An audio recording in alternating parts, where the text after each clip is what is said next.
Hi ಎಲ್ಲರಿಗೂ ನಮಸ್ಕಾರ, welcome back to my channel. ನಾನು ನಿಮ್ಮ ಸುಪ್ರಿಯಾ ಗೌಡ. ಸೊ ನಾನಿವತ್ತು ವ್ಲಾಗ್ನ ಸ್ಟಾರ್ಟ್ ಮಾಡೋದಕ್ಕಿಂತ ಮುಂಚೆ ನಿಮ್ಮೆಲ್ಲರಿಗೂ ಥ್ಯಾಂಕ್ಸ್ ಹೇಳಲೇಬೇಕು. ಬಿಕಾಸ್ ನನ್ನ one of the video 15K cross ಆಗಿದೆ. ಸೊ ಇದು ನಂಗೆ ತುಂಬಾ ಖುಷಿ, ಯಾಕಂದರೆ ನಾನು ಸ್ವಲ್ಪ ಗ್ಯಾಪ್ ತೊಗೊಂಡು ಅದಾದಮೇಲೆ ಮತ್ತೆ ವೀಡಿಯೋಸ್ನ ಕಂಟಿನ್ಯೂ ಮಾಡ್ತಾ ಇದ್ದೀನಿ. ನಿಮ್ಮ ಕಡೆಯಿಂದ ಇಷ್ಟು ಒಳ್ಳೆ ಸಪೋರ್ಟ್ ಸಿಗ್ತಿರೋದು ನಿಜವಾಗ್ಲೂ ನಂಗೆ ತುಂಬಾ ಖುಷಿ ಇದೆ. ಆ್ಯಂಡ್ ಒಂದು ರಿಕ್ವೆಸ್ಟ್ ಏನಂತ ಅಂದರೆ, ನನ್ನ ವೀಡಿಯೋಸ್ನ ಆಲ್ಮೋಸ್ಟ್ ನೋಡ್ತಿರೋದೆಲ್ಲ ನಾನ್ ಸಬ್ಸ್ಕ್ರೈಬರ್ಸೇ. ಸೊ ವೀಡಿಯೋಸ್ ನೋಡ್ತಾ ಇದ್ದೀರಾ, ಸಪೋರ್ಟ್ ಮಾಡ್ತಾ ಇದ್ದೀರಾ. ಒಂದು ರಿಕ್ವೆಸ್ಟ್ ಏನಂದರೆ, ಚಾನಲ್ನ ಸಬ್ಸ್ಕ್ರೈಬ್ ಮಾಡಿ ವೀಡಿಯೋಸ್ನ ನೋಡಿ, ಸೊ ದಟ್ ನನಗೂ ಒಂದು ಮೋಟಿವೇಶನ್ ಅಂತ ಆಗುತ್ತೆ. ಆ್ಯಂಡ್ ಇನ್ನೂ ತುಂಬಾ ವೀಡಿಯೋಸ್ನ ನಾನು ಅಪ್ಲೋಡ್ ಮಾಡ್ತೀನಿ ಇನ್ನು ಮುಂದೆ ಬರೋ ದಿನಗಳಲ್ಲಿ. Thanks for all your support. So ಒಂದೇ ರಿಕ್ವೆಸ್ಟು, ಪ್ಲೀಸ್ ನನ್ನ ಚಾನಲ್ನ ಸಬ್ಸ್ಕ್ರೈಬ್ ಮಾಡಿ, ವೀಡಿಯೋಸ್ ನೋಡಿ, ಹೀಗೆ ನನ್ನ ಸಪೋರ್ಟ್ ಮಾಡ್ತಾ ಇರಿ. ಸೊ ಇವತ್ತು ನಾವು ನಿಮಗೆ ಮಟನ್ ಕೈಮಾ ಸಾಂಬಾರು ಹೇಗೆ ಮಾಡೋದು ಅಂತ ತೋರಿಸ್ಕೊಡ್ತೀವಿ. ಸೊ ಈ ರೆಸಿಪಿ ಕೂಡ ಅಷ್ಟೇ ತುಂಬ ಕ್ವಿಕ್ಕಾಗಿ ಮಾಡ್ಕೊಳ್ಬೋದು, ಬಟ್ ಎಲ್ಲ ಇಂಗ್ರೀಡಿಯೆಂಟ್ಸ್ ರೆಡಿ ಮಾಡಿ ಇಟ್ಕೊಂಡ್ರೆ ಬೇಗನೆ ಆಗುತ್ತೆ. ಸೊ ಇವತ್ತು ರೆಸಿಪಿ ತೋರಿಸಿರೋದು ನಮ್ಮಮ್ಮ. ಅವರು ಮಾಡೋ ಸ್ಟೈಲೇ ಡಿಫ್ರೆಂಟ್, ಇದು ಮಟನ್ ಕೈಮಾ ಸಾಂಬಾರು. ಸೊ ಒಬ್ಬೊಬ್ಬರು ಒಂದೊಂದು ರೀತಿನಲ್ಲಿ ಮಾಡ್ತಾರೆ. ಸೊ ಇದು ಇವ್ರು ಮಾಡೋ ರೀತಿ, ಆ್ಯಂಡ್ ಇದು ನನಗೆ ತುಂಬಾ ಫೇವ್ರೆಟ್, ತುಂಬ ಚೆನ್ನಾಗಿ ಕೂಡ ಆಗುತ್ತೆ. ಸೊ ನೀವು ಕೂಡ ಟ್ರೈ ಮಾಡಿ ನೋಡಿ ಒಂದ್ಸಲ. ಮಟನ್ ಕೈಮಾ ಸಾಂಬಾರಿಗೆ ಬೇಕಾಗಿರುವಂಥ ಇಂಗ್ರೀಡಿಯೆಂಟ್ಸ್: ಮಟನ್ ಕೈಮಾ, ಈರುಳ್ಳಿ, ಮೆಂತ್ಯ ಸೊಪ್ಪು, ಪುದೀನ ಸೊಪ್ಪು, ಸಬ್ಬಕ್ಕಿ ಸೊಪ್ಪು, ಕೊತ್ತಂಬರಿ ಸೊಪ್ಪು, ಧನಿಯಾ ಪೌಡರ್, ಗರಂ ಪೌಡರ್, ಅರಿಶಿನ ಪೌಡರ್ ಮತ್ತು ಚಿಲ್ಲಿ ಪೌಡರ್. ಮಸಾಲೆಗೆ ಈರುಳ್ಳಿ, ಕೆಂಪು ಮೆಣಸಿನ್ಕಾಯಿ, ಶುಂಠಿ, ಬೆಳ್ಳುಳ್ಳಿ, ಟೊಮ್ಯಾಟೊ, ಕಡಲೆ, ತೆಂಗಿನಕಾಯಿ ತುರಿ, ಚಕ್ಕೆ, ಲವಂಗ ಮತ್ತು ಹುರುಗಡ್ಲೆ ಪೌಡರ್. ಫಸ್ಟ್ ಇವಾಗ ಮಸಾಲ ರೆಡಿ ಮಾಡ್ಕೊಳ್ಳೋಣ. ಸೊ ಮಸಾಲೆಗೋಸ್ಕರ ಒಂದು ಚಿಕ್ಕ ಬಾಣಲೆ ಇಟ್ಕೊಂಡು ಅದಕ್ಕೆ ಒಂದು 2 ಟೇಬಲ್ ಸ್ಪೂನ್ ಅಷ್ಟು ಎಣ್ಣೆ ಆ್ಯಡ್ ಮಾಡ್ಕೊಳ್ತಾ ಇದ್ದೀವಿ.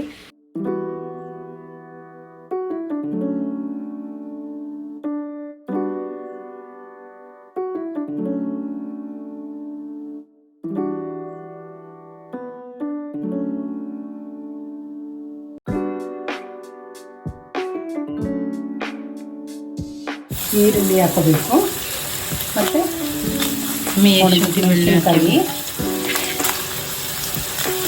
ಒಣಗಿದ ಮೆಣಸಿನ್ಕಾಯಿ. 1 kg ನಾನು ಮಾಡ್ತಾ ಇರೋದು ಮಟನ್, 1 kg. ಸೊ ಇವಾಗ ಮೆಣಸಿನ್ಕಾಯಿ ಎಷ್ಟು ಸೇರಿಸ್ಕೊಂಡಿದ್ದೀರಾ ಮಮ್ಮಿ? ಅದಕ್ಕೆ 1 kg ಆಗುವಷ್ಟು ಒಂದು 15 ಮೆಣಸಿನ್ಕಾಯಿ ಹಾಕ್ಕೊಂಡಿದ್ದೀನಿ. ಕೆಂಪು ಮೆಣಸಿನ್ಕಾಯಿ ಅಲ್ವಾ? ಮೆಣಸಿನ್ಕಾಯಿ. ಕೆಲವರು ಕೆಂಪು ಮೆಣಸಿನ್ಕಾಯಿ ಪುಡಿ ಮಾಡಿ ಅದನ್ನು ಮಿಕ್ಸ್ ಮಾಡ್ಕೊತಾರೆ. ನಮಗೆ ಅಳತೆ ಗೊತ್ತಾಗಲ್ಲ ಅಂತ ಹೇಳಿ ನಾನು ಮೆಣಸಿನ್ಕಾಯಿನೇ ಡೈರೆಕ್ಟ್ ಹಾಕ್ಕೊಳ್ತೀನಿ. ಮತ್ತು ಬೆಳ್ಳುಳ್ಳಿ, ಶುಂಠಿ, ಚಕ್ಕೆ, ಲವಂಗ. ಇದು 1 kg ಅಳತೆಗೆ ಇವರು ಹಾಕೊಂಡಿರೋದು, 1 kg ಕೈಮಾ ತೊಗೊಂಡಿರೋದು. ಸೊ ಅದ್ರ ಅಳತೆ ಇವ್ರು ಹಾಕೊಂಡಿರೋದು. ಸ್ವಲ್ಪ ಗಟ್ಟಿ ಬರೋದಕ್ಕೆ ಸಾಂಬಾರು, ಕಡಲೆ ಮತ್ತು ಟೊಮೆಟೊ ಇದು ಸ್ವಲ್ಪ ಬೆಂದಮೇಲೆ ಹಾಕ್ಕೊಳ್ಳೋಣ. 1 ಟೊಮೆಟೊ ತೊಗೊಂಡಿದ್ದಾರೆ 1 kgಗೆ.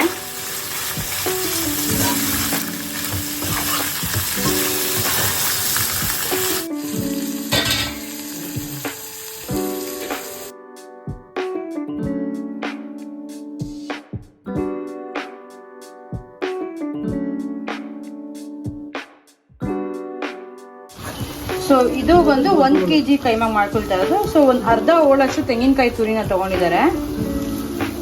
ಸೊ ಮಟನ್ ಸಾರಿಗೆ ಯಾವಾಗಲೂ ಅಷ್ಟೇ, ಕೈಮಾ ಸಾರೆ ಆಗಿರ್ಬೋದು, ಮಟನ್ ಸಾರೆ ಆಗಿರ್ಬೋದು, ಚಕ್ಕೆ, ಲವಂಗ, ಕಾಯಿ ಎಲ್ಲ ಅಳತೆಯಾಗಿ ಹಾಕ್ಬೇಕು. ಇಲ್ಲಾಂದರೆ ತುಂಬ ಗಟ್ಟಿಗೆ ಮಸಾಲ ಜಾಸ್ತಿ ಇದ್ದರೆ ಸಾರು ಕೂಡ ಚೆನ್ನಾಗಿರಲ್ಲ. ತೆಳ್ಳಗಿದ್ರೆ ಚೆನ್ನಾಗಿರುತ್ತೆ ಮಟನ್ ಸಾರೆ ಆಗಲಿ, ಚಿಕನ್ ಸಾರೆ ಆಗಲಿ. ಎಷ್ಟೊತ್ತಾಗುತ್ತೆ ಮಮ್ಮಿ ಸಾರು ಮಾಡೋಕ್ಕೆ? ಎಲ್ಲ ರೆಡಿ ಮಾಡಿಕೊಂಡ್ರೆ ಬೇಗ ಆಗುತ್ತೆ. ರೆಡಿ ಮಾಡ್ಕೊಂಡು ಸ್ವಲ್ಪ ಬಿಟ್ಕೊಂಡು ಆನಿಯನ್ ಹಚ್ಕೊಂಡು ಚಿಕನ್ ಎಲ್ಲ ಕೂಡಿಸ್ಕೊಂಡು ಮಾಡಿದ್ರೆ ಬೇಗ ಆಗುತ್ತೆ. ಅದನ್ನೆಲ್ಲ ರೆಡಿ ಮಾಡ್ಕೊಳ್ಳೋದ್ರೆ ಸ್ವಲ್ಪ ಲೇಟ್ ಆಗೋದು. ಹೌದು. ಇವಾಗ ಹಚ್ಚಿಟ್ಕೊಂಡಿರೋಂಥ ಒಂದು ಟೊಮ್ಯಾಟೊನ ಸೇರಿಸ್ಕೊಳ್ತಾ ಇದ್ದೀವಿ. ಕೈಮಾ ಯೂಸ್ ಮಾಡಿಕೊಂಡು ನಾವು 3 ರೀತಿ ರೆಸಿಪಿ ಮಾಡ್ಬೋದು. ಸೊ ಒಂದು ಕೈಮಾ ಸಾಂಬಾರು, ಇವಾಗ ನಾವೇನು ತೋರಿಸ್ತಾ ಇದೀವಿ ಅದು ಕೈಮಾ ಸಾಂಬಾರು. ಇನ್ನೊಂದು ಕೈಮಾ ಗೊಜ್ಜು ಕೂಡ ಮಾಡ್ಬೋದು. ನಾವೇನೇನು ಇಂಗ್ರೀಡಿಯೆಂಟ್ಸ್ ಹಾಕ್ತಾ ಇದೀವಿ, ಮಾಮೂಲಿ ಮಟನ್ ಸಾರಿಗೆ ಏನೇನು ಹಾಕ್ಕೊಳ್ತೀವಿ ಅದನ್ನು ಹಾಕ್ಕೊಂಡು ಗಟ್ಟಿಯಾಗಿ ಗಟ್ಟಿಯಾಗಿ ಮಾಡಿಕೊಂಡ್ರೆ ಅದು ಕೈಮಾ ಗೊಜ್ಜಾಗುತ್ತೆ. ಅದು ಚಪಾತಿ, ರೊಟ್ಟಿ ಎಲ್ಲದಕ್ಕೂ ಚೆನ್ನಾಗಿರುತ್ತೆ, ಪೂರಿ ಕೂಡ ಅಷ್ಟೇ. ಇನ್ನೊಂದೇನು ಮಮ್ಮಿ ಕೈಮಾನಲ್ಲಿ ಇನ್ನೊಂದೇನು ಮಾಡ್ಬೋದು? ಕೈಮಾ ವಡೆ ಮಾಡ್ಬೋದು. ಹಾಂ, ಮತ್ತು ಕೈಮಾ ಉಂಡೆ ಡ್ರೈ ಆಗ್ಬೋದು. ಹೌದು, ಅಂದರೆ ಡ್ರೈ ಫ್ರೈ ಥರ ಮಾಡ್ತಾರೆ, ಚೆನ್ನಾಗಿರುತ್ತೆ. ಡೀಪ್ ಫ್ರೈ ಅಂದರೆ ಬೋಂಡಾ ಥರನಾ? ಎಣ್ಣೆಲಿ ಬಿಟ್ಟರೆ ಚೆನ್ನಾಗಿರುತ್ತೆ. ಸೊ ಇವಾಗ ಒಂದು ಫುಲ್ ಸೈಜ್ ಟೊಮೆಟೊ ತೊಗೊಂಡಿದ್ದಾರೆ, ಅದನ್ನು ಲಾಸ್ಟಲ್ಲಿ ಆ್ಯಡ್ ಮಾಡ್ಕೊಳ್ತಾ ಇದ್ದೀವಿ. ಅದೇನು ಉರಿಯೋ ಅವಶ್ಯಕತೆ ಇಲ್ಲ. ಕೊತ್ತಂಬರಿ ಸೊಪ್ಪು ಕೂಡ ಅಷ್ಟೇ, ರುಬ್ಬೋವಾಗ ಹಾಕ್ಕೊಳ್ಬೇಕು ಅಷ್ಟೇ. ಇದಕ್ಕೆ ಕೊತ್ತಂಬರಿ ಸೊಪ್ಪು, ಟೊಮೆಟೊ ಸೇರಿಸ್ಕೊಂಡಿದ್ದಾರೆ. ಸೊ ಇದನ್ನು ಧನಿಯಾ ಪುಡಿ ಸೇರಿಸ್ಕೊಂಡು ಇವಾಗ ಚೆನ್ನಾಗಿ ಗ್ರೈಂಡ್ ಮಾಡ್ಕೊಬೇಕು. ಸೊ ಮಟನ್ ಸಾಂಬಾರ್ಗೆ ಇಷ್ಟೇ ಮಸಾಲೆ ಹೇಳ್ಬೇಕಂದ್ರೆ ಈ ಮಟನ್ ಸಾಂಬಾರ್, ಚಿಕನ್ ಸಾಂಬಾರ್, ಈ ನಾನ್ ವೆಜ್ ಐಟಮ್ಸ್ ಎಲ್ಲ ಬೇಗನೆ ಆಗುತ್ತೆ. ಇವಾಗ ಒಂದು ಮಿಕ್ಸಿ ಜಾರಿಗೆ ಆ ಮಸಾಲೆ ಏನು ರುಬ್ಕೊಂಡಿದ್ದೀವೋ ಅದನ್ನ ಹಾಕೊಳ್ಳೋಕೆ ಮುಂಚೆ ಧನಿಯಾ ಪೌಡರ್ ಸೇರಿಸ್ಕೊಳ್ತಾ ಇದ್ದಾರೆ. ಇದು ಕೂಡ ಅಷ್ಟೇ ಮನೇಲೇ ಮಾಡಿರುವಂತಹ ಧನಿಯಾ ಪೌಡರು, ನಾವು ಹೊರಗಡೆ ಧನಿಯಾ ಪೌಡರ್ ಯೂಸ್ ಮಾಡಲ್ಲ. ಮಮ್ಮಿ ಎಷ್ಟು ಟೇಬಲ್ ಸ್ಪೂನ್ ಹಾಕೋಬೇಕು? ಇದೊಂದು 4 ಸ್ಪೂನು. ನೀವು ಸಾಂಬಾರು ಎಷ್ಟು ಮಾಡ್ತೀರೋ ಅದು ತಕ್ಕನಾಗಿ ನಾವು ಆ್ಯಡ್ ಮಾಡ್ಕೋಬೇಕು ಧನಿಯಾ ಪೌಡರ್. ಸೊ 1 kgಗೆ 4 ಟೇಬಲ್ ಸ್ಪೂನ್ ಧನಿಯಾ ಪೌಡರ್ ಯೂಸ್ ಮಾಡ್ತಾ ಇದ್ದಾರೆ. ಇವಾಗ ಈ ಧನಿಯಾ ಪೌಡರ್ ಸೇರಿಸ್ಕೊಂಡಿದಾರಲ್ಲ, ಇವಾಗ ಏನು ಹುರ್ಕೊಂಡ್ವಿ ನಾವು ಅದನ್ನ ಈ ಮಿಕ್ಸಿ ಜಾರ್ಗೆ ಹಾಕೊಳ್ತಾರೆ. ಇದನ್ನ ತಣ್ಣಗೆ ಮಾಡ್ಕೊಂಡು ಸ್ವಲ್ಪ ತಣ್ಣಗೆ ಮಾಡ್ಕೊಂಡು ಹಾಕೋಣ. ಇವಾಗ ನಮಗೆ ಸ್ವಲ್ಪ ಟೈಮ್ ಕಡಿಮೆ ಇರೋದ್ರಿಂದ ಬಿಸಿನೇ ಹಾಕೊಂಡು ಹೊಡಿತಾ ಇದ್ದೀವಿ. ಆದಷ್ಟು ಇದು ಸ್ವಲ್ಪ ತಣ್ಣಗೆ ಮಾಡಿಕೊಂಡು ಆಮೇಲೆ ಗ್ರೈಂಡ್ ಮಾಡ್ಕೊಳ್ಳೋದು ಒಳ್ಳೇದು. ಯಾಕಂದರೆ ಮಿಕ್ಸಿ ತುಂಬ ದಿನ ಬಾಳಿಕೆ ಬರುತ್ತೆ. ನಾವು ಮಾಡೋ ಥರ ಮಾಡಿದ್ರೆ ನಿಜವಾಗ್ಲೂ ಜಾಸ್ತಿ ದಿನ ಬರಲ್ಲ. ಸೊ ಇಲ್ಲಿ ಜಾಸ್ತಿ ಇದೆ, ಸೊ ಒಂದು 2 ರೌಂಡ್ ಮಾಡ್ಕೊಳ್ಳೋಣ. ಇದಕ್ಕೆ ಸ್ವಲ್ಪ ನೀರು ಸೇರಿಸ್ಕೊಂಡು ಚೆನ್ನಾಗಿ ನುಣ್ಣಗೆ ಗ್ರೈಂಡ್ ಮಾಡ್ಕೊಳ್ಳೋಣ. ಮಟನ್ ಸಾರು, ಕೈಮಾ ಸಾಂಬಾರ್, ಚಿಕನ್ ಸಾಂಬಾರ್ ನೀವು ಏನು ಮಾಡಿದ್ರು ಅಷ್ಟೇ ಈ ಥರ ಮಸಾಲ ಮಾಡ್ಕೊಂಡು ಚೆನ್ನಾಗಿ ಪೇಸ್ಟ್ ಥರ ಗ್ರೈಂಡ್ ಮಾಡ್ಕೋಬೇಕು. ಅವಾಗ ಚೆನ್ನಾಗಿರುತ್ತೆ ಸಾಂಬಾರು ಕೂಡ. ಸೊ ಇವಾಗ ಏನೇನು ರುಬ್ಬಿಟ್ಕೊಂಡಿದೀವೋ ಆ ಮಸಾಲೆ ಎಲ್ಲ ಸೇರಿಸ್ಕೊಂಡು ಎಷ್ಟು ನೀರು ಬೇಕೋ ಅಷ್ಟನ್ನ ಆ್ಯಡ್ ಮಾಡ್ಕೊಂಡು ಇವಾಗ ಈ ಮಸಾಲೆನ ಚೆನ್ನಾಗಿ ಬೇಯೋದಕ್ಕೆ ಬಿಟ್ಬಿಡೋಣ. ಸೊ ಇದು ಮಸಾಲೆ ಬೇಯೋಷ್ಟರಲ್ಲಿ ಇವಾಗ ಮಟನ್ ಕೈಮಾ ರೆಡಿ ಮಾಡ್ಕೊಳ್ಳೋಣ. ಈ ರೀತಿ ಸಾರಿ ಕೈಮಾ ಬಿಡೋದಕ್ಕಿಂತ ಮುಂಚೆನೆ ಎಷ್ಟು ನೀರು ಬೇಕೋ ಮತ್ತೆ ಉಪ್ಪು ಎಲ್ಲ ಕರೆಕ್ಟಾಗಿ ಸೇರಿಸ್ಕೊಳ್ಳೋಣ ಇದೇ ಟೈಮಲ್ಲಿ. ಯಾಕಂದ್ರೆ ಕೈಮಾ ಉಂಡೆ ಬಿಟ್ಟ ಮೇಲೆ ಉಪ್ಪೆಲ್ಲ ತಿರುಗಿಸಿದ್ರೆ ಕೈಮಾ ಉಂಡೆ ಒಡೆದೋಗುತ್ತೆ. ಸೊ ಇವಾಗ ಉಪ್ಪು ಎಲ್ಲ ನೋಡಿಕೊಂಡು ಕರೆಕ್ಟಾಗಿ ಉಪ್ಪು ಸೇರಿಸ್ಕೊಂಡು ನೀರು ಎಷ್ಟು ಬೇಕೋ ಅಷ್ಟು ಆ್ಯಡ್ ಮಾಡಿಕೊಂಡು ಚೆನ್ನಾಗಿ ಕುದಿಯೋಕೆ ಬಿಟ್ಬಿಡೋಣ. ಇದ್ರ ಮೇಲೆ ಒಂದು ಲಿಡ್ ಕ್ಲೋಸ್ ಮಾಡೋಣ ಈಗ. ಸೊ ಇವಾಗ ನಾವೇನು ಮಸಾಲೆ ರುಬ್ಕೊಂಡ್ವು ಅದೇ ಜಾರ್ ತೊಗೊಂಡಿದ್ದೀವಿ. ಈಗ ಅದೇ ಜಾರಿಗೆ ಮಟನ್ ಕೈಮಾ ತೊಳೆದಿಟ್ಕೊಂಡಿದ್ದೀವಲ್ಲ ಆ ಮಟನ್ ಕೈಮಾನ ಸೇರಿಸ್ಕೊಳ್ಳೋಣ. ಸೊ ಮಟನ್ ಜಾಸ್ತಿ ಇರೋದ್ರಿಂದ ಇವಾಗ 2 ಬ್ಯಾಚ್ ಮಾಡ್ಕೊಳ್ಳೋಣ. ನೀವು ಇಲ್ಲಿ ನೋಡ್ಬೋದು, ಅರ್ಧ ಇಲ್ಲೇ ಉಳಿಸ್ಕೊಂಡು ಕೈಮಾನ ಈ ರೀತಿ ಸ್ವಲ್ಪ ಗ್ರೈಂಡ್ ಮಾಡ್ಕೊಳ್ಳೋಣ. ತುಂಬ ನುಣ್ಣಗೂ ಬೇಡ. ಅಲ್ಲಿ ನಾವು ಅವರೇ ಕೈಯಲ್ಲೇ ಕಟ್ ಮಾಡೋದ್ರಿಂದ ಸ್ವಲ್ಪ ದಪ್ಪನೇ ಇತ್ತು, ಉಂಡೆ ಚೆನ್ನಾಗಾಗಲ್ಲ ಅಂತ ಈ ರೀತಿ ಮಿಕ್ಸಿನಲ್ಲಿ ಗ್ರೈಂಡ್ ಮಾಡಿಕೊಂಡು ಇಟ್ಕೊಂಡಿದ್ದಾರೆ. ಸೊ ಇವಾಗ ಇದು ಸಣ್ಣದಾಗಿ ಹಚ್ಕೊಂಡಿರುವಂಥ ಒಂದು ದಪ್ಪ ಸೈಜ್ ಈರುಳ್ಳಿ ಇದನ್ನ ಜಾರ್ಗೆ ಸೇರಿಸ್ಕೊಳ್ತಿದ್ದಾರೆ. ಇದು ಪುದೀನ ಸೊಪ್ಪು, ಸಣ್ಣದಾಗಿ ಹಚ್ಕೊಂಡಿರೋಂಥ ಪುದೀನ ಸೊಪ್ಪು, ಸಬ್ಬಕ್ಕಿ ಸೊಪ್ಪು. ಇದು ಎಲ್ಲನೂ ಅಷ್ಟೇ ಸಣ್ಣಗೆ ಹಚ್ಕೊಳ್ಳೋದ್ರಿಂದ ಚೆನ್ನಾಗಿರುತ್ತೆ. ಇದು ಮೆಂತ್ಯ ಸೊಪ್ಪು, ಪುದೀನ ಸೊಪ್ಪು ಮತ್ತು ಸಬ್ಬಕ್ಕಿ ಸೊಪ್ಪು ಮತ್ತು ಇದ್ರ ಮಧ್ಯೆ ಕೊತ್ತಂಬರಿ ಸೊಪ್ಪು ಕೂಡ ಇದೆ. ಅಷ್ಟು ಸಣ್ಣದಾಗಿ ಹಚ್ಕೊಂಡು ಇವಾಗ ಒಂದು ರೌಂಡು ಮಿಕ್ಸಿನಲ್ಲಿ ಗ್ರೈಂಡ್ ಮಾಡ್ಕೊಳ್ಳೋಣ. ಸೊ ಇವಾಗ ಇಷ್ಟು ಕಟ್ ಮಾಡ್ಕೊಂಡಿರೋಂಥ ಸೊಪ್ಪನ್ನ ಸೇರಿಸ್ಕೊಂಡಿದ್ದೀವಿ. ಈ ಎಲ್ಲ ಸೊಪ್ಪು ಹಾಕೋದ್ರಿಂದ ಇದು ಡಿಫ್ರೆಂಟ್ ಫ್ಲೇವರಾಗಿ ಚೆನ್ನಾಗಿರುತ್ತೆ. ಇಷ್ಟು ನಾವು ಕ್ವಾಂಟಿಟಿ ತೋರಿಸಿರೋದು 1 kgಗೆ. ನಾವು ಇಂಗ್ರೀಡಿಯೆಂಟ್ಸ್ ತೋರಿಸಿದಾಗ ಮೊಟ್ಟೆನ ಮರ್ತೋಗ್ಬಿಟ್ಟಿದ್ದೀವಿ. ಸೊ ಇವಾಗ ತೋರಿಸ್ತಾ ಇದ್ದೀವಿ. ಈ 1 kgಗೆ ನಾವು 1 ಮೊಟ್ಟೆನ ಸೇರಿಸ್ಕೊಳ್ತಾ ಇದ್ದೀವಿ. ಈಗ ಏನು ಈ ಸೊಪ್ಪನ್ನ ನಾವು ಒಂದ್ಸಲ ಗ್ರೈಂಡ್ ಮಾಡ್ಕೊಳ್ತೀವಲ್ಲ ಅದಕ್ಕೆ ಸೇರಿಸ್ಕೊಳ್ಳೋಣ. ಒಂದೇ ಮೊಟ್ಟೆ ಸಾಕು. 1 kgಗೆ 1 ಮೊಟ್ಟೆ ಆ್ಯಡ್ ಮಾಡ್ಕೊಳ್ತಾ ಇದ್ದೀವಿ. ಸೊ ಇವಾಗ ಇದನ್ನ ಒಂದೇ ರೌಂಡು, ತುಂಬ ಜಾಸ್ತಿ ಮಾಡೋಕ್ಕೋರೆ ಪೇಸ್ಟ್ ಥರ ಆಗ್ಬಿಡುತ್ತೆ, ಗ್ರೀನ್ ಕಲರ್ ಆಗ್ಬಿಡುತ್ತೆ. ಸೊ ಬೇಡ, 1 ರೌಂಡ್ ಅಷ್ಟೇ ನಾವು ಇದನ್ನ ಗ್ರೈಂಡ್ ಮಾಡ್ಕೊಳ್ಳೋಣ. ಮೊಟ್ಟೆ ಎಲ್ಲ ಮಿಕ್ಸ್ ಆಗಲಿ ಪ್ರಾಪರ್ ಆಗಿ ಅಂತ ಅಷ್ಟೇ. ಇವಾಗ ನಾವು ಮೊಟ್ಟೆ ಮತ್ತೆ ಸೊಪ್ಪನ್ನ ಏನು ಪೇಸ್ಟ್ ಮಾಡ್ಕೊಂಡು ಹಾಕೊಂಡ್ವು ಅದ್ರ ಜೊತೆಗೆ chilli powder 1 tablespoon, 1 tablespoon ಧನಿಯಾ ಪೌಡರ್ ಮತ್ತೆ 1 ಟೇಬಲ್ ಸ್ಪೂನ್ ಗರಂ ಪೌಡರ್ನ ಸೇರಿಸ್ಕೊಂಡು ರುಚಿಗೆ ಎಷ್ಟು ಬೇಕೋ ಉಪ್ಪನ್ನ ಕೂಡ ಸೇರಿಸ್ಕೊಳ್ಳೋಣ. ಈ ಟೈಮಲ್ಲಿ ಉಪ್ಪನ್ನ ನೋಡ್ಕೊಂಡು ಸೇರಿಸ್ಕೋಬೇಕು, ಯಾಕಂದ್ರೆ ನಾವು ಮಟನ್ ಸಾಂಬಾರ್ ಕೂಡ ಉಪ್ಪು ಹಾಕಿರ್ತೀವಿ. ಸೊ ಕೈಮಾ ಉಂಡೆಗೆ ಎಷ್ಟು ಬೇಕೋ ಅಷ್ಟು ಉಪ್ಪು ಸೇರಿಸ್ಕೊಂಡು ಇದನ್ನ ಚೆನ್ನಾಗಿ ಮಿಕ್ಸ್ ಮಾಡ್ಕೊಳ್ಳೋಣ. ಪ್ರಾಬ್ಲಮ್ ಏನು ಗೊತ್ತಾ, ಇಲ್ಲಿ ನಾನು ರೆಸಿಪಿ ಶೂಟ್ ಮಾಡ್ತಿದ್ದೆ, ಸ್ವಲ್ಪ ಆಚೆ ಹೋಗಿ ನಾನು ಬರೋಸಲ್ಲ ನಮ್ಮಮ್ಮ ಅದನ್ನು ಗ್ರೈಂಡ್ ಮಾಡಿ ಒಳಗೆ ಹಾಕ್ಬಿಡ್ತಾರೆ. ಸೊ ಅದು ಒಂದು ಕ್ಲಿಪ್ಪಿಂಗ್ ಮಿಸ್ ಆಗಿದೆ. ಏನಿಲ್ಲ, ನಾನು ಏನು ನಿಮ್ಗೆ ಇಂಗ್ರೀಡಿಯೆಂಟ್ಸ್ ತೋರಿಸೆ ಅದನ್ನು ಒಂದೇ ಸಲ ಅಷ್ಟೇ ಗ್ರೈಂಡ್ ಮಾಡಿರೋದು, ತುಂಬ ಪೇಸ್ಟ್ ರೀತಿನಲ್ಲೂ ಮಾಡೋದು ಬೇಡ.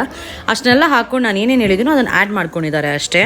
ಈ ಮಟನ್ ಕೈಮಾಗೆ ಮೇನ್ ಇಂಗ್ರೀಡಿಯೆಂಟೇ ಈ ಹುರ್ಗಡ್ಲೆ ಪೌಡರು. ಇದು ಹಾಕೋದ್ರಿಂದ ಆ ಕೋಟಿಂಗ್ ಬರುತ್ತೆ, ಚೆನ್ನಾಗಿ ಕೋಟಿಂಗ್ ಬರುತ್ತೆ. ಇಲ್ಲಾಂದ್ರೆ ಕೈಮಾ ಒಡೆದೋಗೋ ಚಾನ್ಸಸ್ ಜಾಸ್ತಿ ಇರುತ್ತೆ. ಸೊ ಆದಷ್ಟು ನೀವು ಜಾಸ್ತಿ ಕಡಲೆ ಸೇರಿಸ್ಕೊಂಡಷ್ಟು ತುಂಬಾನೇ ಒಳ್ಳೇದು. ಎಷ್ಟು ಹಾಕಿದ್ರೆ ಮಮ್ಮಿ 1 kg ಕೈಮಾಗೆ? 3 ರಿಂದ 4 ಸ್ಪೂನ್ ಟೀಸ್ಪೂನ್, 3 ರಿಂದ 4 ಟೇಬಲ್ ಸ್ಪೂನ್ ಅಷ್ಟು ಹುರ್ಗಡ್ಲೆ ಅಂತ ತಗೊಂಡು ಅದನ್ನ ಪೌಡರ್ ಮಾಡ್ಕೊಂಡಿದ್ದಾರೆ.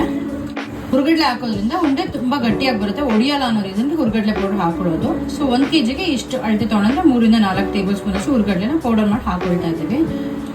ಸೊ ಇವಾಗ ಇದನ್ನ ಏನು ನಾವು ಮಸಾಲ ರೆಡಿ ಮಾಡ್ಕೊಂಡು ಅದಕ್ಕೆ ಮಿಕ್ಸ್ ಮಾಡ್ಕೊಳ್ಳೋಣ. ಮಟನ್ ಕೈಮಾಗೆ ಆ ಕಡೆ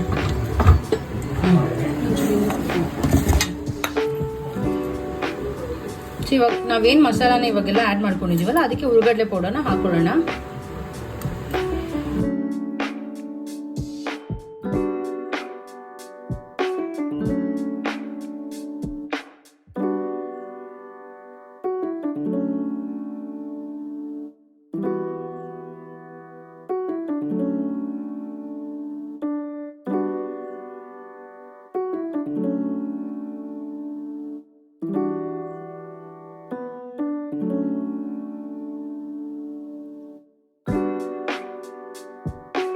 ಸೊ ಇವಾಗ ಇದು ಮಿಕ್ಸ್ ಆಗಿದೆ ಕ್ಲೀನಾಗೆ. ಇವಾಗ ನಿಮ್ಗೆ ಯಾವ ಸೈಜ್ ಉಂಡೆ ಬೇಕೋ ಆ ರೀತಿ ಚೆನ್ನಾಗಿ ಮಿಕ್ಸ್ ಮಾಡಿಬಿಟ್ಟು ಮಟನ್ ಕೈಮಾ ಉಂಡೆ ರೆಡಿ ಮಾಡ್ಕೊಂಡು ಒಂದು ಪ್ಲೇಟಿಗೆ ಎಲ್ಲ ಉಂಡೆ ಮಾಡಿಕೊಂಡು ಈ ರೀತಿ ಜೋಡಿಸ್ಕೊಳ್ಬೇಕು.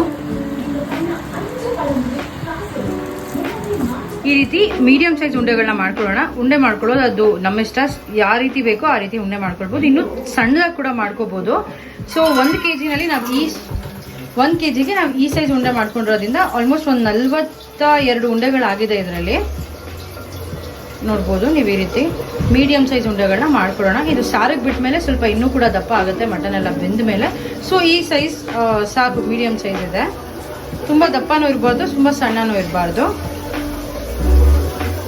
ಸೊ ಇದಿಷ್ಟೇ. ಇವಾಗ ಏನು ಈ ಉಂಡೆಗಳನ್ನ ರೆಡಿ ಮಾಡ್ಕೊಂಡಿದೀವಲ್ಲ, ಇದನ್ನ ನಾವು ಆಗ್ಲೇ ಮಸಾಲೆನ ಬೇಯಿಸ್ಕೊಳ್ತಾ ಇದೀವಲ್ಲ, ಈ ಉಂಡೆ ಹಾಕೋದಕ್ಕಿಂತ ಮುಂಚೆನೆ ನಾವು ಇದಕ್ಕೆ ನೀರು ಸೇರಿಸ್ಕೊಂಡು ಎಷ್ಟು ತೆಳ್ಳಗೆ ಬೇಕೋ ಸಾರನ್ನ ಅಷ್ಟು ತೆಳ್ಳಗೆ ಮಾಡ್ಕೊಳ್ಳೋಣ. ತಪ್ಪೇ ಇದ್ರೆ ಉಪ್ಪು ಕೂಡ ಇದೇ ಟೈಮಲ್ಲಿ ಸೇರಿಸ್ಕೊಳ್ಳೋದು ಒಳ್ಳೇದು. ಯಾಕಂದ್ರೆ ಮಟನ್ ಕೈಮಾ ಉಂಡೆಗಳನ್ನೆಲ್ಲ ಹಾಕಿದ್ಮೇಲೆ ಮತ್ತೆ ನಾವು ಸೌಟ್ ಹಾಕಿ ತಿರ್ಸೋದಕ್ಕೆ ಕಷ್ಟ ಆಗುತ್ತೆ. ಹಾಕ್ಬಿಟ್ಟು ಬಿಟ್ಬಿಡ್ಬೇಕು. ಸ್ಟವ್ನ ಫ್ಲೇಮ್ ಕಮ್ಮಿ ಮಾಡ್ಕೋಬೇಕು, ಉಂಡೆಗಳು ಉರಿಬಾರ್ದಲ್ವಾ. ಸೊ ಕೈಮಾ ಉಂಡೆ ಹಾಕೋದಕ್ಕೆ ಮುಂಚೆ ಸ್ಟವ್ ಫ್ಲೇಮ್ನ ಕಡಿಮೆ ಮಾಡ್ಕೋಬೇಕು. ಯಾಕಂದ್ರೆ ಜಾಸ್ತಿ ಕಾವಲ್ ಕೈಮಾ ಉಂಡೆ ಹಾಕಿದ್ರೆ ಒಡೆದೋಗುತ್ತೆ ಅನ್ನೋ ಒಂದು ರೀಸನ್ಗೆ ನಾವೇನು ಉಂಡೆ ಮಾಡ್ಕೊಂಡಿದೀವೋ ಅದನ್ನೆಲ್ಲ ಒಂದಾದ್ಮೇಲೆ ಒಂದು ಈ ರೀತಿ ಸಾಂಬಾರ್ಗೆ ಸೇರಿಸ್ಕೊಳ್ತಾ ಹೋಗ್ಬೇಕು. ಈ ಮಸಾಲೆ ಕೂಡ ಅಷ್ಟೇ ಕರೆಕ್ಟಾಗಿ ನಾವು 1 kgಗೆ ಎಷ್ಟು ಬೇಕೋ ಆ ಅಳತೆನಲ್ಲೇ ಮಾಡ್ಕೊಳ್ಬೇಕು. ಯಾಕಂದ್ರೆ ಇಲ್ಲ ಅಂದ್ರೆ ಒಂದೊಂದು ಟೈಮ್ ಏನಾಗುತ್ತೆ, ನಾವೇನು ಈ ಸಾಂಬಾರ್ಗೆ ಕೈಮಾ ಉಂಡೆ ಬಿಡ್ತಿದೀವಲ್ಲ, ಕೈಮಾ ಉಂಡೆಗಳು ಜಾಸ್ತಿ ಆಗಿ ಸಾಂಬಾರ್ ಕಡಿಮೆ ಆಗ್ಬಿಡುತ್ತೆ. ಯಾಕಂದ್ರೆ ಕೈಮಾ ಉಂಡೆಗಳು ಸಾಂಬಾರ್ನ ಎಳ್ಕೊಳ್ಳುತ್ತೆ. ಸೊ ನೋಡ್ಕೊಂಡು ಸ್ವಲ್ಪ ತೆಳ್ಳಗೆ ಸಾಂಬಾರ್ನ ಮಾಡ್ಕೊಂಡಿರ್ಬೇಕು.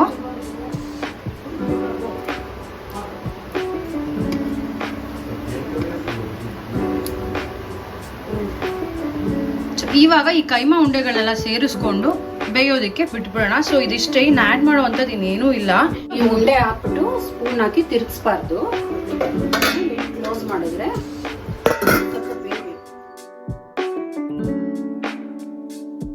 ಈ ಕೈಮಾ ಉಂಡೆಗಳನ್ನೆಲ್ಲ ಬಿಟ್ಟು ಅದು ಬೆಂದ ಮೇಲೆ ಈ ರೀತಿ ಮೇಲ್ಗಡೆ ಬರೋದಕ್ಕೆ ಸ್ಟಾರ್ಟ್ ಆಗುತ್ತೆ. ಅದೇ ಬೆಂದು ಮೇಲ್ ಬರುತ್ತೆ. ಸೊ ನಾವಾಗೆ ತಿರ್ಗಿಸೋ ಅವಶ್ಯಕತೆ ಇಲ್ಲ, ತಿರ್ಗಿಸಾಗ್ಲೇ ಒಡೆದೋಗೋದು. ಕೈಮಾನ ಸಾಂಬಾರಿಗೆ ಬಿಟ್ಟು ಒಂದು 5 ನಿಮಿಷ ಲಿಡ್ ಕ್ಲೋಸ್ ಮಾಡಿ ಬೇಯಿಸ್ಕೊಂಡಿದ್ದಷ್ಟೇ, ಅದಾಗೆ ಮೇಲ್ ಬರ್ತದೆ. ಈ ಮಟನ್ ಕೈಮಾ ಸಾಂಬಾರ್ ಒಂಥರ ಈಸಿ ರೆಸಿಪಿ ಅಂತಾನೆ ಹೇಳ್ಬೋದು. ಬಟ್ ಇಂಗ್ರೀಡಿಯೆಂಟ್ಸ್ ಎಲ್ಲ ರೆಡಿ ಮಾಡಿ ಇಟ್ಕೊಂಡ್ರೆ ತುಂಬಾನೇ ಬೇಗ ಮಾಡ್ಬೋದು. ಸೊ ನೀವು ಕೂಡ ಅಷ್ಟೇ ಈ ರೆಸಿಪಿನ ಒಂದ್ಸಲ ಮನೆಯಲ್ಲಿ ಟ್ರೈ ಮಾಡಿ ನೋಡಿ. ಎಲ್ಲರೂ ಅಷ್ಟೇ ಒಬ್ಬೊಬ್ರು ಒಂದೊಂದು ರೀತಿನಲ್ಲಿ ಮಾಡ್ತೀರಾ, ಬಟ್ ಇದು ನಾವು ಮಾಡೋ ರೀತಿ ಆ್ಯಂಡ್ ತುಂಬಾ ಚೆನ್ನಾಗಿ ಕೂಡ ಆಗುತ್ತೆ. ಕೈಮಾ ಉಂಡೆಗಳು ಕೂಡ ಒಡೆಯಲ್ಲ. ಸೊ ನೀವು ಇದೇ ರೀತಿ ಟ್ರೈ ಮಾಡಿ ನೋಡಿ, ಟೇಸ್ಟಿಯಾಗಿ ಚೆನ್ನಾಗಾಗತ್ತೆ. ಸೊ ಈ ಮಟನ್ ಕೈಮಾ ಸಾಂಬಾರ್ಗೆ ಮುದ್ದೆ, ಪೂರಿ, ಚಪಾತಿ, ರೊಟ್ಟಿ ಎಲ್ಲ ತುಂಬ ಚೆನ್ನಾಗಿರುತ್ತೆ ಕಾಂಬಿನೇಷನ್. ನೀವು ಕೂಡ ಒಂದ್ಸಲ ಟ್ರೈ ಮಾಡಿ. ನಮ್ಮ ಕಡೆ ನಾವು ಜಾಸ್ತಿ ಇದಕ್ಕೆಲ್ಲ ಮುದ್ದೆನೇ ಮಾಡ್ಕೊಳ್ಳೋದು, ಬಿಕಾಸ್ ಸಾಂಬಾರ್ ತೆಳ್ಳಗಿರುತ್ತಲ್ಲ, ಚೆನ್ನಾಗಿರುತ್ತೆ. ಸೊ ಇದಿಷ್ಟೇ, mutton keema sambar is ready to serve. So ನಿಮಗೆ ಈ ವ್ಲಾಗ್ ಇಷ್ಟ ಆಗಿದೆ ಅಂತ ಅನ್ಕೊಂತೀನಿ. ಸೊ ಯಾರ್ಯಾರು ನನ್ನ ಚಾನಲ್ನ ಸಬ್ಸ್ಕ್ರೈಬ್ ಆಗಿಲ್ಲೋ ದಯವಿಟ್ಟು ಬೇಗ ಸಬ್ಸ್ಕ್ರೈಬ್ ಆಗಿ and like, share and comment ಮಾಡಿ. ಮತ್ತೆ ನೆಕ್ಸ್ಟ್ ವ್ಲಾಗ್ನಲ್ಲಿ ಸಿಗ್ತೀನಿ. ಟಾಟಾ, ಬಾಯ್ ಬಾಯ್.